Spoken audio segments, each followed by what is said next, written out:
She's like love, love, love, and music. La la la, love,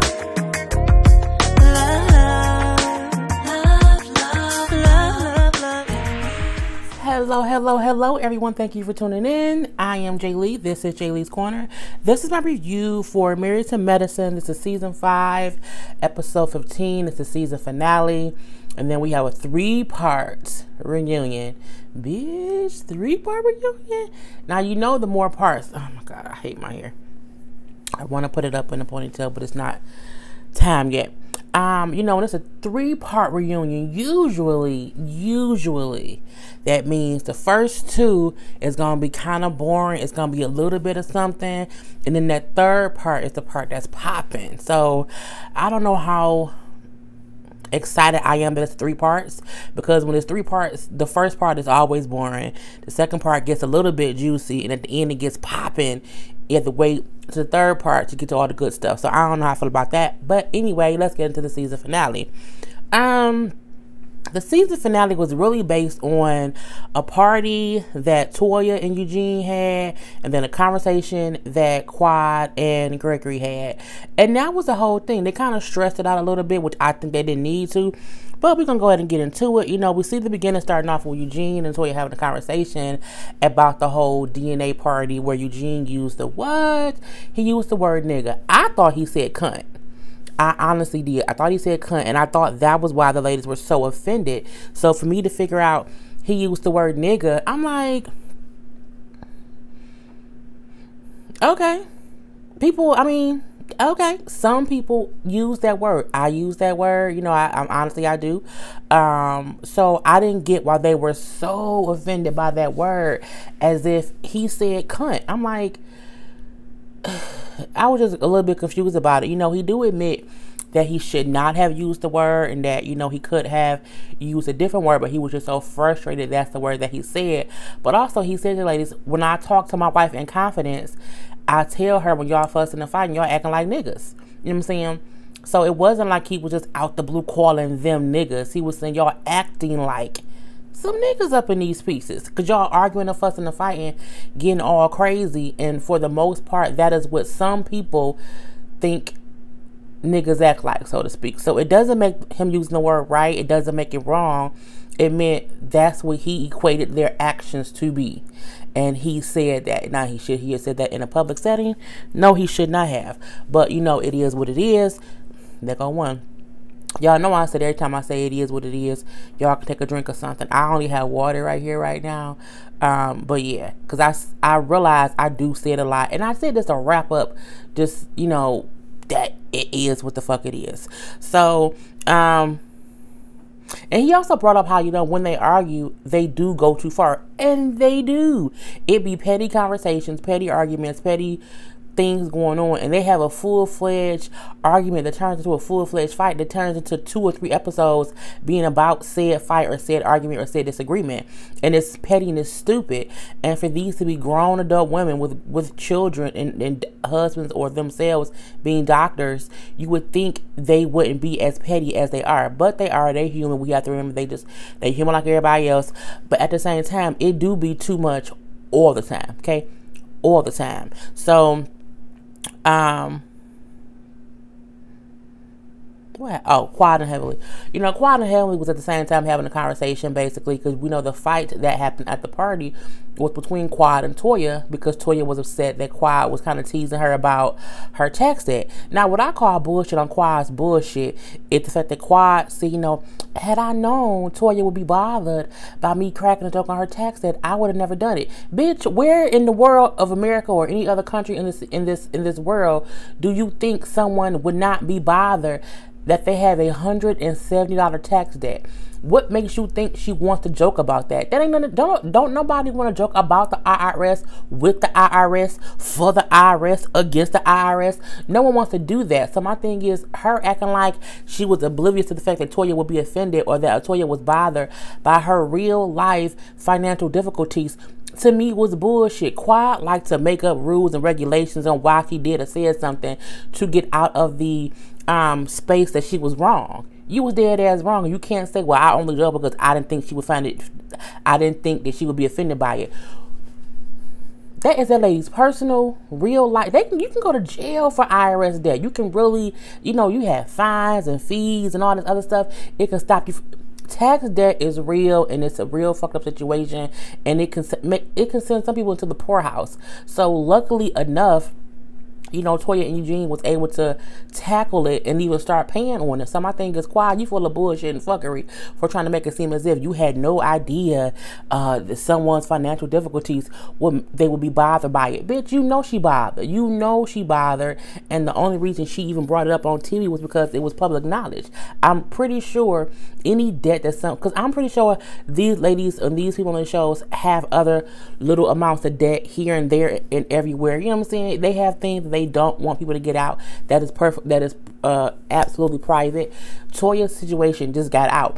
If people knew that you and your husband was going through difficulties all the years y'all been married, you would have been upset if they would have brought that to the forefront. But no, we didn't know about your marriage issues, so you brought them to the table this season. So you can't act like, well, I don't know. I was like, bitch, bye. You know what I'm saying? Girl, whatever. Then saying, but me and Toya are friends. I thought we were friends, so I don't want to be arguing with my friends because I'm already arguing with my husband. But in both situations, you the goddamn common denominator. So figure it out. Lord Jesus. Simone and Cecil are basically celebrating their oldest son, Miles, graduating from high school. He's going to college. He's going to be going to Howard University, HBCU. And he said he's going to be taking up basically pre-med, so basically a doctor like his mama, and it's a good thing. And it was cute to see Simone and Cecil in their confessional laughing and joking, at the table laughing and joking. They have a very good friendship, I think. I think the issue with them is they may have grown out of being husband and wife, simple and plain, for different reasons, because it's like when they are together and they are laughing and joking and being friendly, it's such a wonderful thing. But when they get to their marriage issues, they're both, not just Cecil, not just Simone, they're both two completely different people. They're both angry and upset and mean and spiteful to each other. But when they're on good terms, and it's as if they're just dealing with the kids, parenting, or just cracking a joke as friends do, it's a perfectly great time, and it's a good situation. And it's kind of weird and sad to see that they are actually getting divorced, as it was announced at the reunion. And I'm like, dang, so just watching them, they show how they were celebrating, like maybe 2 days prior to this graduation thing, their 21st wedding anniversary. They've been married for 21 years. So seeing them celebrate that and kind of wanting to get back to being husband and wife, and then it kind of turns out that ain't work out because they're now getting divorced. I'm like, damn, man, I like Simone and Cecil. Not because they have this quintessential perfect like marriage, they seem so happy. It's because they have real issues. They were having a real marriage. They had real issues, but at the time it seemed as if they still loved each other. But I guess sometimes, and honestly, love isn't enough, especially when you have been together with someone for so long that you both grown to be two completely different people, and you aren't able to get back on the same page as husband and wife. So sometimes, instead of fussing and fighting forever and being unhappy forever, you can divorce this person but still love them in a way to where they're still a part of your life because y'all have 2 kids together, but you're not unhappy in marriage, and hopefully you can both find happiness elsewhere. So it's bittersweet, basically. But anyway, I went all off to a little tangent. So Miles is graduating college. He's going to college. It was cute to see him like thinking the waitress is cute, but not knowing how to act. We come to find out Miles has no game, but the youngest son, what's his name, Michael has tons of it. So that was cute. Just seeing their family dynamic, because if you think about it, we don't often see the cast interacting with their kids a lot. We see it here and there. I think we used to see it more in the earlier seasons. We would see, Toya with her kids, or Simone and Cecil talking with their boys, even Heavenly talking with her kids. So we don't see that as much as we used to. So this is a very cute moment. And I'm like, okay, go ahead, boy. Toya and Eugene basically at home. We find out that Jackie has put Eugene on a diet, just so they can get his health better. And if you notice in his confessional, well, the season's over, so I don't know if you're gonna notice it now, but in his confessional, he do look slimmer in the face. And me also, you know what I'm saying, be on a diet, it do get you cranky, it do get you upset. It can be a lot because you're just so used to doing one thing and you have to switch over to doing something different. But, you know, it takes time. You know, everybody is not meant to be built the same. So sometimes you have to still be healthy about it, but not try to like drive yourself crazy doing different stuff. And he's just at a point to where he's just trying to get healthier, and that's a great thing. We also find out that he is about to, you know, send the last check for $50,000 to pay off the rest of their tax debt. Now, bitch, to write a check for 50 grand to pay off a tax, I'm looking like, you know what? I want to get that rich one day. Just because, you know, to pay, because not only because to be able to pay it off and have that come out your account and you not like in a homeless shelter. You know what I'm saying? Like they were able to pay it off, still maintain their household, maintain their whatever else. Because my thing is, once you get out of debt and once you pay off a debt, it's like a brand new start. The same way like with credit card debt. If you have credit card debt and you pay it off, it's even if you pay it off and you at zero, you have no more money, but you still working. Because if you still work and you still getting a check every pay period, once you pay off a debt, it's brand new and you have more money coming in, and then you are in a better financial situation because you don't have those other bills you're paying off. Man, when I tell you I was so happy to pay off some bills this year, grace be to God, because you know what I'm saying, it's just the first start. And I ain't, you know, out here in these streets destitute, like I ain't in debt or nothing like that, but you know, I can feel how they were happy to have something paid off and, you know, kind of start fresh and start new. So Toya says because they have officially paid, well, they're officially paying off their tax debt, they'll be done. She wants to have a party to celebrate. You know, she wanted to call it an In the Black party. I thought it was a good idea. You know, she says that she does not want to spend too much money on it. You know, not be too extravagant. There's a little something to have the people who have stood by them from, I think it's probably been like maybe 2 or 3 years. I think they said 2 years where they've been, you know, having to pay off this debt. And, you know, to pay off 170 grand in 2 years is, okay, they doing something right. Because think about people being in college and they debt can be just 40 grand. You know what I'm saying? 40, 50 grand. And they take 15 years to pay it off. So the fact that Eugene and Toya was able to buckle down, you know, put their feet to the fire and pay off 170 grand, that's a good thing. I would celebrate too. Okay? I would be like, bitch, let's party. You know, I'm not going to plan a trip to Spain to celebrate, but we can have a little, you know, get together, you know what I'm saying, in the neighborhood. Ain't nothing wrong with that. So, yeah. Contessa we see is in her last day at the office as a doctor because she has chosen to, you know, quit being a doctor to be more of a housewife and a mom to her children, just so that she feels more fulfilled within herself. And, you know, she just doesn't want to be away from her children. She has every right to feel that way. She was talking to one of her patients, which I almost felt inappropriate a little bit, that she, well, not inappropriate, maybe it's not the right word, but she, you know, was seeing, I guess, a new patient or old patient, I don't know what kind of patient it was, who was there for migraines, and she kind of checked her out or whatever, and then said, you know, we're going to have you have a CT done just to make sure that there's nothing wrong with you. She said, but, you know, I have to be honest with you because I want to be Lord Jesus, I want to be up to date on your care. I have to let you know, this is my last day here, so, you know, I won't be following up with you. And then she goes into, you know, well, I want to be home with my kids, and, you know, so I'm quitting being the doctor, blah, blah, blah. I felt like if that was a new patient, you could have said, you know, I'm going on to do other things. But because she got, like, in her personal life, I'm hoping that was an established patient, because I'm just not a person where if I'm seeing the doctor for the first time, I want to know all their personal business. I feel like there should be a thin line between business and personal. And I feel like if I'm going to see my doctor for the first time, I don't want to know that you finished to go home and be a housewife. My thing is, I ain't going to see you again no way. So your personal business is your personal business. I would have just been like, oh, you're retiring? Or, oh, you know, you're stepping away? Okay, cool. Best of luck to you. Who I'm going to see next? I probably would have said, well, what you see me for? Like, I should have been scheduled with a different doctor who can really follow my care.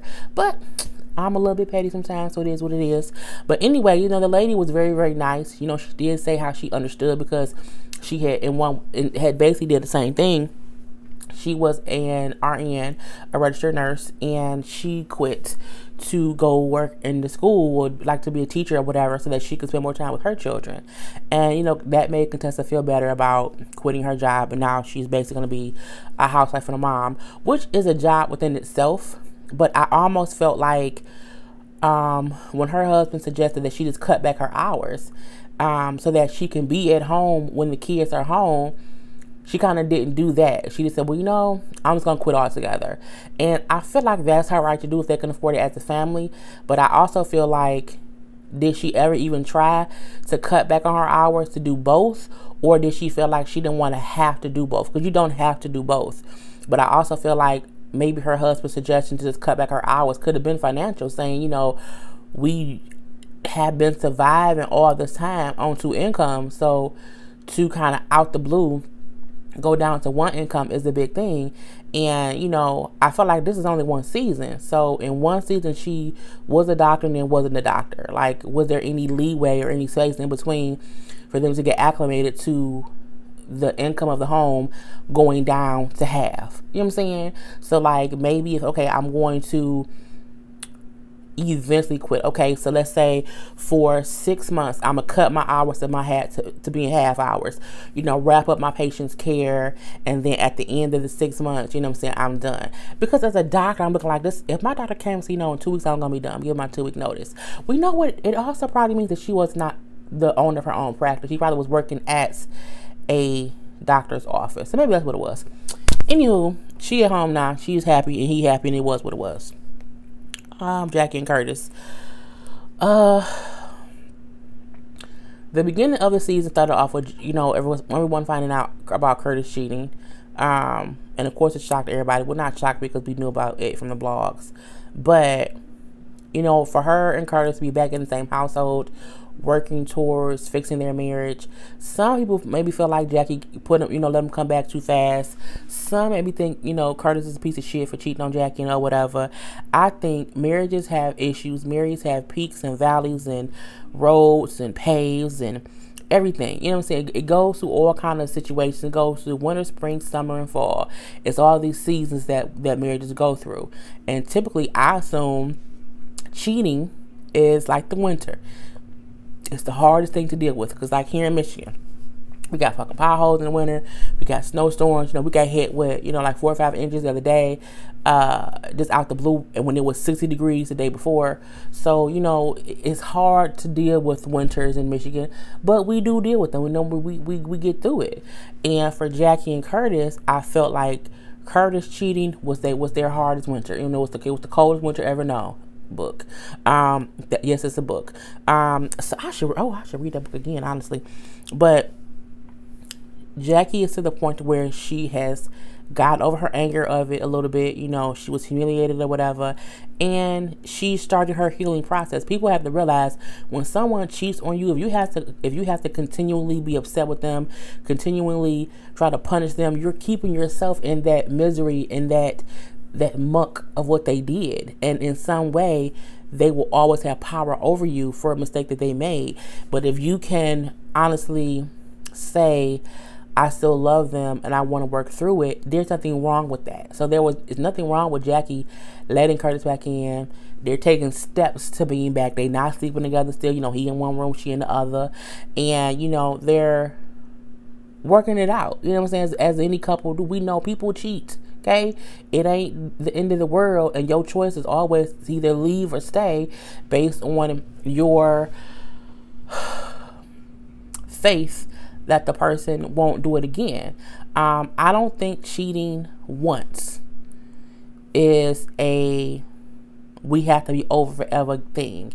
I think for some people, I'm not speaking for me, and I think some people can get over it and move past it, and the person does not do it again because they made a huge mistake, and they realize I completely fucked up, and you know, I have to make it right. It ain't like he went out and had a baby with somebody else, but some people do. We ain't gonna talk about that. But, you know, so it is what it is. But, you know, Jackie comes home basically, and, you know, Curtis is there mixing up. I'm gonna say he was mixing up some Kool-Aid, because he was mixing up some kind of fruit-looking juice in some water bottles. And I honestly, I wanted a bottle of the fruit juice. I didn't know what it was. So, you know, she comes home, she sits down at the counter, and she pulls out her laptop and she starts charting. And he looking at her. Because again, this is the issue they had before he cheated. And he's like, what are you doing? And she looked and she was like, oh crap. So she closed. She's like, I'm charging. So she closes the computer. He's like, that was the issue from before. He's like, so how about, when you come in, we go for a walk. So they leave and they go for a walk. And it's a good thing because they're both saying how they don't want to fall into old habits. And one of the old habits was Jackie would come home, talk about her day at work, start charting. And then she would still consistently always work. And Curtis felt like she just did not have time for him. So it was cool for him to vocalize, hey, look at what you're doing, and for her to realize what she was doing, and she stopped. And then she listened to his suggestion of, hey, can we go for a walk? Just to, kind of have a conversation as husband and wife, to spend some quality time together, so that we both are getting something out of the deal. And on the walk, they had a good conversation, basically. He was saying how he would have more patience to be more understanding. And I don't know, people come back, what the fuck he mean he gonna be more patient? She should be... He ain't saying be patient because she did something. He's saying he has to be patient and understanding, knowing that she's a doctor and sometimes she's going to be busy. And he can't use that to be impatient and not understand what she has to do. And, she brings up how she's going to be basically better at showing her emotions, meaning she does not want him to feel like she does not care about him. And that's a great starting point to admit where they each need to do something better to make the marriage better. That's how you start fixing it. You know what I'm saying? You can't fix a marriage by consistently blaming someone. Well, you cheated on me. Well, you always was busy. You can't do that. You have to be like, you know what? This is what I can do to make things better for us. And then the other person said, well, this is what I can do to make us better. And they both understand they both need to do something better to not get back into the situation that they were before. Because at the end of the day, Jackie was hurt as fuck from him cheating, and so was Curtis. He did it and he fucked up, and she had to endure it. But in a way, they both dealt with pain from it. You know what I'm saying? His mistake caused them both tremendous pain, and now they're both trying to pick up the pieces and put the goddamn puzzle back together. And we then see at the end of their little sequence, Curtis comes and sits in the confessional with her, because he ain't been in the confessional all season. And he was like, thanks for inviting me, talking to Jack. And she's like, it's good to have you back. And then they like kiss or whatever. It was a beautiful moment. No one wants to see a marriage break up, no matter what the person did. And I ain't gonna say that. Because I think if he was continuously cheating on her and just continuously doing bullshit, that's completely different. But from what we know, he cheated once with some lady, and it was what it was. So, congrats to them for trying to get their marriage back together and back on track. Toya and Jean had a little in the black party or out the black party, and it was fancy. It was like people was dressed in black. They had like a signature cocktail. It looked like it was at a nice bar or lounge, there in Atlanta or whichever city they were in.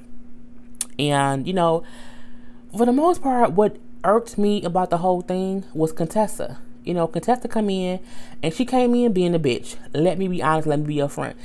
Contessa got on my goddamn nerves today, simply because she came in walking in with Scott like, oh my god, a red carpet, this is just so dumb, it's such a waste of money, saying how this is a dumb party, wasting money. Why are you wasting money to celebrate something you're supposed to do?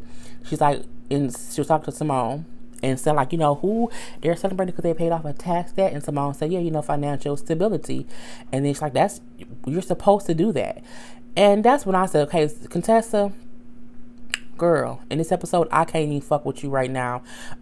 She said, that's like a person saying, I took care of my kids. She's like, well, you're supposed to take care of your kids. It ain't the same. It's not the same at all. What they're celebrating is we got into a bad situation and we were able to get out of it, and we want to celebrate, bitch. And if you don't like it, then why the fuck is you here? Is what I would have said. If you thought the party was so stupid, then why the fuck are you here? It's the same thing as if a person celebrates their goddamn wedding. Why you supposed to get married? No, but if you get married, you can have as big of a party as you want to. They have did something that some people can't do. Everyone can't pay off their debt. Everyone does not have financial freedom. So for them to celebrate that, why the fuck would you try to rain on them by talking about you're supposed to do that? But everyone doesn't. Hence, they were fucking in debt, bitch. You know what I'm saying? And it made me think, okay, Contessa's been on her all season. and she realized that she's boring. She realized that she kind of does not have a storyline, because once Miss Fee left, Contessa wasn't even on, you know what I'm saying? No one cared about what, she had nothing else going on. So it went from her and the nanny to, okay, that wasn't a good storyline. Okay, she gone, now what I'm gonna do? Now she quitting her job. Okay, you did it, so now what she gonna do? Okay, let me go to Toya's party and rain on her goddamn parade. That's what I felt like she did. She felt like, I have to be entertaining to keep myself on this show, and I can't play this even killed nice role because nothing happens. I'm not getting the airtime. I feel like that's the reason she did it. And then she says how she brought a gift, and so I'm like, well, what's the gift? And she says, oh, well, I brought a book about the word nigger to give to Eugene. You brought a book about the word nigger to these people party to give to the husband. She says how Eugene could have chose another word to describe the ladies, to use that derogatory word. People always equate only black people to acting like niggas when they act dumb, because it's a goddamn black word. You know what I'm saying? Nigga is a word that black people have adapted to mean different things. And I'm not trying to justify him using the word, or I'm not even trying to get into any of that shit. What I'm saying is, she's picking this little itty bitty situation to make it a big situation, and this is why I call bullshit on it. Contessa has been on this season all season. She has been around for all kind of fights. She has seen the ladies argue, fuss, fight, call each other bitches and hoes, and you ain't shit and we ain't shit, and I give no fucks, and fuck you and fuck that and fuck your mama, and all this. She's seen all the nastiness between Toya and Mariah, not Toya and Mariah, Mariah and Quad, Heavenly and Mariah, just everyone. She's been witness to these arguments. And my thing is, I feel worse about a female calling another female a bitch or a whore and saying your mama ain't shit. I feel that's worse than a husband being upset that y'all up and acting like fools, acting like pure D fools, and he's calling y'all out on acting like fools. You offended because he called them out for acting not ladylike, not just not nice. You're upset with him, but you ain't said shit all season to any female who has talked about and spoke negatively about and used condescending terminology to talk about each other. Bitch, what? Contessa missed me with the bullshit. Kay, you should not be using this as a reason to say, I can't believe he used that word. It's just so horrible. Bitch, they've been calling each other bitches and hoes all season, and you ain't said shit. You ain't brought no whore book to Heavenly and say stop calling Mariah mama a whore, or you ain't brought no bitch book to anybody to say stop calling people a bitch because they're not female dog. You ain't brought not near book about any other word used that is derogatory to these females, but you want to bring a nigga book to Eugene. Man, look. Again, I ain't defending Eugene saying the word nigga. I'm not defending it at all. But people use the word nigga every day for different reasons, and he apologized and he explained what he meant, what he should have said, not what he said in the moment of being upset. And he apologized for it immediately. And at the end of the day, everyone acted as if they were okay. So why do you still have an issue with it? Okay, boom. So we see a short scene, of Eugene apologizing to Heavenly about using the word. And Heavenly said, I accept his apology wholeheartedly. I feel like he really meant it, because he's saying that that's not what he meant to say, and he apologized for it.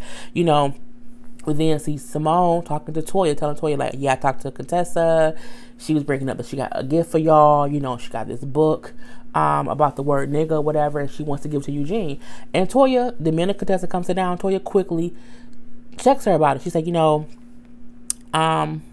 don't give my husband this book.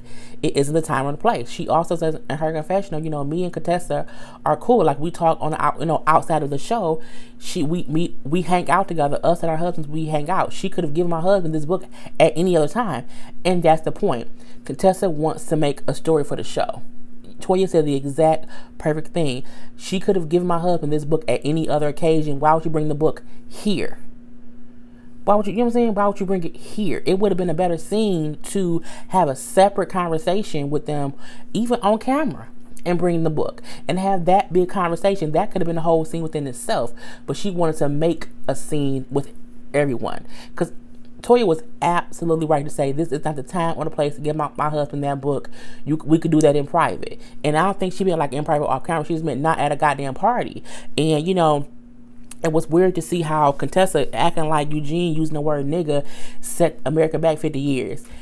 He said that y'all was acting like some fools and he used the word nigga. Now, that word has no meaning. It doesn't mean anything. And, you know, this why would he pick that word and all this stuff that she's saying that could be her valid point, but at the end of the day, we're not gonna act like Eugene had malice intent when he did it. You know what I'm saying? He said something in the moment of being upset, and then after the fact he explained what he meant to say and apologized. And Toya said, you know, everyone when he apologized, everyone seemed okay. Well, I wasn't. Well, bitch, you didn't say nothing then. Okay? You didn't say it then.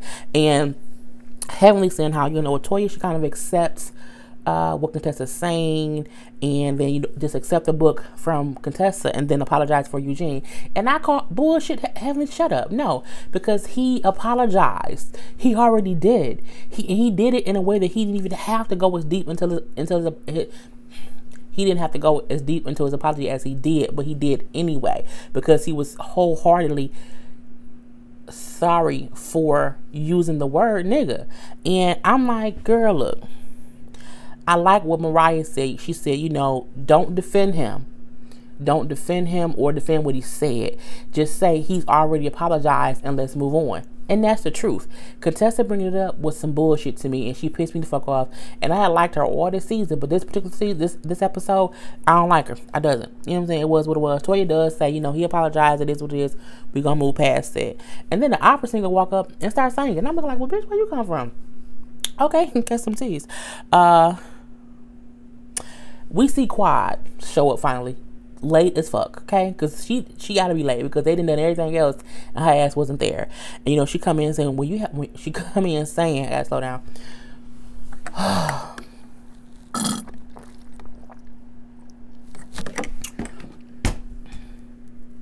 Well, that was unfortunate. Other phone fell. Quad come in and she's late. And she's saying, you know, when you have to do everything in your household, you know, you're going to be late. Y'all need to hire a maid.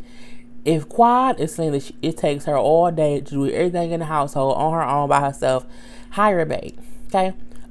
Just do it. Because I think if you want to do things and, you know, you feel like you're taking too much time doing household stuff, hire a goddamn maid. And then you hire a maid, you have no reason to complain about doing everything because you have some help. It is what it is. We just see them having two different conversations. We see Quad having a conversation with Jackie, and we see Greg talking to Simone and Contessa. And, you know, Quad is saying to Jackie, like, look, I've done so much for my husband already. I've been there for him, helped him do A, B, and C. You know what I'm saying? It's time for me to do stuff for myself. But you see Greg saying to Contessa and Simone, we have a difficult time. We're trying to work it out. It seems like Greg does really want to work on his marriage. And we clearly see Quad does not. Quad wants out. And, you know, that's basically what it is. I'm going to come back to that in 1 second. You know, the end of the party happens or whatever. And we know this is the season finale. So that the party was really the thing to be just the season ending party, as all these shows do every season. You know, they all show how they have been through their own trials and tribulations this season. They all had individual issues, but at the end of the day, they are still, you know, they're standing strong. You know, Jackie said how, you know, her husband's back home and they're working on their marriage. You know, it's cool to see Mariah even there with them, you know what I'm saying? So she's kind of mended fences with some of the ladies. But when Heavenly asked Quad, you know, if she has anything to say to the group, Quad says, I have nothing to say to the group. Okay. Quad is closed off, you know. So Quad gonna be closed off, and she does not want to share and bond with the ladies on any personal level because she wants to keep her personal stuff to herself. Then let Quad go sit in the goddamn corner by herself. Okay. Next. Quad and Greg have a conversation, and this to me shows how much Quad wants to be divorced. Okay, you know, Quad is basically saying how, you know, she's helped Greg build his practice, you know, she's helped him do everything he needs to do, and now she wants to do her own stuff. You know, saying Greg, you want a wife to be at home, to basically be at home doing housewife stuff, but me, I have my own goals and aspirations. And there is nothing wrong with Quad having her own goals and aspirations, nothing wrong at all. However, the issue comes into play is you married a man who wanted a housewife, and you knew what kind of wife he wanted when you married him. However, you wanted to marry a doctor, and you wanted to be taken care of, and that is what he did. Y'all got on this show. You done showed your ass. You done made you some money. You done got your own name now. And the same way he's a doctor and that's his title, you are not Quad the reality star. So in your own right, you have built your own following or whatever. And now you want to do other things besides be his wife, when that's not what he signed up for. He got married because he wanted to get married, have a wife, and have children. And now y'all been married for what, 5, 6 years, and y'all don't even have children. So, we show how Greg says, you want to do what you want to do, but you won't give me what I need and what I'm asking you for. You won't do anything I asked for. Flashback to 4 years ago with him asking her about them having kids, and they still have not had kids. Greg has been pretty clear cut about what he wants Quad to do. He just wants Quad to give him some children. White lint on my shirt. He wants Quad to give him some children, and Quad will not do that. And I feel like because Quad refuses to have children with this man, that's part of the contention here. And also because Quad wants to be famous. She does. It is what it is. He then asked, like, have you ever worked a full day and, had a full long day of working and came home, was up all night doing whatever else, but had to get back up in the morning and go back and do it again? And he was like, be a woman and answer the question. Now, that was petty. It really, really was. But he's saying to her, this is what I have been doing for us. And you kind of see no appreciation for it. And her still saying like, I want to do my own thing and I have my own aspirations, and yes, I've worked late before or whatever. And I think they both are missing each other's point. But I think the reason, in my opinion, that Greg is more in the right, because Greg wants to be married. He wants a wife and children. That ain't what Quad wants. Is not what Quad wants. And Quad needs to just say that to him and stop making him think like, well, we have issues and we need to fix them, but you don't want to fix them. No, Quad don't want to fix them. So what she do is she make him think he's the reason the issues aren't fixed, so that when she leaves him, she can say he didn't want to fix it. Okay, that's what she's doing basically. Then in the confessional, she's like, look, do you want a divorce? And he like, why would you ask that right now? She's like, well, look, because I'm 36, you 50. First of all, I didn't know that was their age gap. I didn't know that it was a 14-year age gap. Clearly, Greg is in a whole different era than Quad. Okay, Quad is in a whole different era than Greg. They don't mesh well currently as husband and wife. They have two completely different aspects or thought processes on what a marriage should be. She thinks what a husband should be is something different than what Greg wants to be, and Greg wants the kind of wife that Quad refuses to be. The simple fact that she has refused to get this man kids for 4 years, knowing he's getting older. Okay, he's getting older. So is she, but she's still young. Quad, me and Quad the same goddamn age, because we both 36. And for her, so what that means, 4 years ago, she was 32. So she was 32 and didn't want to give her husband kids. And he was 46. So now he's 50 and you're 36, and you still won't give him kids. As she said, wow, we wasting time. But I feel like Greg was still trying to stay with her because he really do love Quad, and he thought Quad loved him. I think he's finally seen it may not be what it's cracked up to be, and she may not really be my forever, and that's the issue. So he gets aggravated. He's getting up to walk away. So, I don't know why you having this conversation on TV. You want a TV moment. Why would you do this? I ain't trying to go through all this. And she's like, why you sign up for reality TV? Why are we here? He's like, I did it for you. Meaning, bitch, you asked me to do reality TV. I didn't want to do it. And now you're trying to make our marriage, a TV scene because you asking me about a divorce in the goddamn middle of an argument in the confessional scene. And he wasn't happy about it. So he leave like, this ain't what I want. I'm done. And, he gets up and he walks away. And then in their home, the conversation too, then Quad gets up and she walks away saying, I'm done filming. I'm done. And then the episode goes off. So I didn't mean for this to be 38 minutes, but it is what it is. But yeah, I feel like Quad wants to divorce him. and she wants to make people think that she tried her best and she tried her damnedest, but she did not. She kept making issues. She would not fix any issues. If he apologizes, she does not want to accept his type of apology. If he wants to give her affection, she does not want his type of affection. It's because she wants to create problems and no solutions, and she does not want to accept Greg's solutions to the problems. And it's as clear as day as that. She don't want to be married to him anymore. She wants to get a divorce. Quad and Greg will be divorced within a year, and Quad will remarry within 2 years, and Greg will remarry within 1 year, and at the end of that 1 year, his new wife is going to have a baby, because that's what he wants, and it's simple as that. And Quad will forever be known as the one who waited his goddamn time, knowing she did not want to get that man kids, and you know, that's it. So other than that, I'm all set with this particular review. I thank you guys for watching. I am Jay Lee. This is Jay Lee's Corner. Peace.